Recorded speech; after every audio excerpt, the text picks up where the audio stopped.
চট্টগ্রামের হাটহাজারীতে ইটভাটা ও আবাসন নির্মাণ প্রতিষ্ঠানের মালিকের বাড়ি লক্ষ্য করে অস্ত্রধারী সন্ত্রাসীরা গুলি করেছে। চাঁদা না পেয়ে এমন হামলা করা হয়েছে বলে ভুক্তভোগী ব্যবসায়ী পুলিশের কাছে দাবি করেছেন।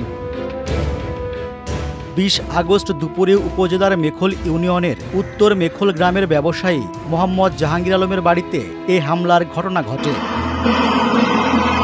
খবর পেয়ে দুপুরের পর জেলা ও থানা পুলিশ ঘটনাস্থল পরিদর্শন করেছেন।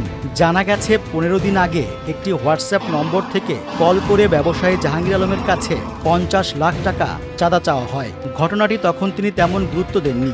গুলিবর্ষণের ঘটনার পর ওই ব্যবসায়ী মনে করছেন চাঁদাবাজরা চাঁদা না পেয়ে তার বাড়ি লক্ষ্য করে গুলি ছোড়ে।